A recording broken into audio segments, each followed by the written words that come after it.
Hi, I'm Joshua Rios. My concept is culture. I'm about to show you how to make arepas.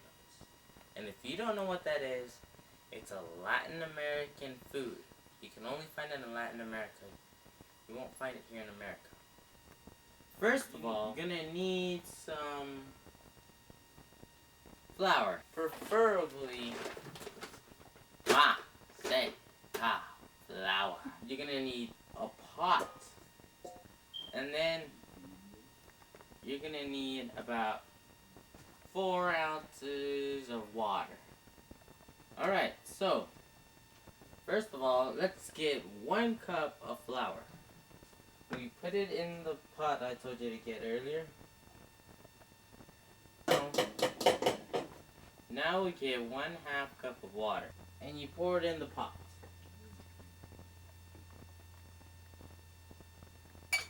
Now, here's the fun part. You get to have your hands all dirty.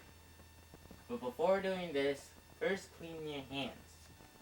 Now that we have our hands clean, now you just pick off any jewelry you have on if you have any. Now you just sink your hands into the pot, mix the water with the flour, and if it's still feels kind of dry, you add a bit more water. So just a little bit more water. Now what you do is, you try to grab as much of the flour and water mixed together as possible. And you are gonna make it flat. Now we have an arepa.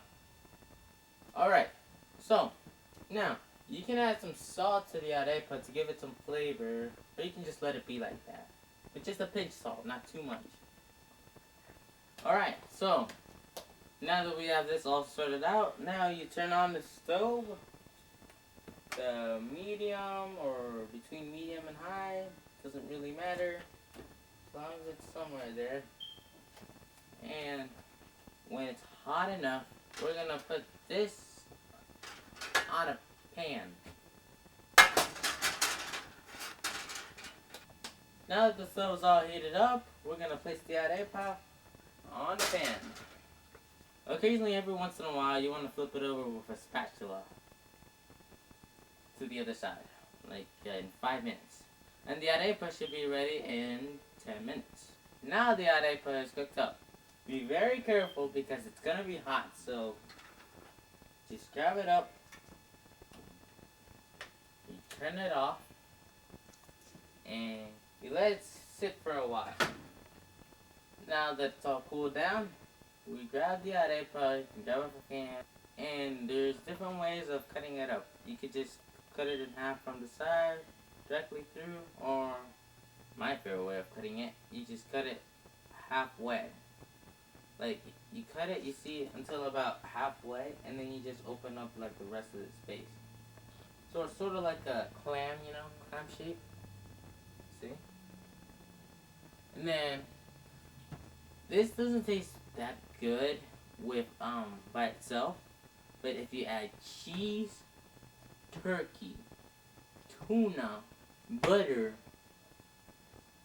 it tastes fabulous. Just absolutely amazing.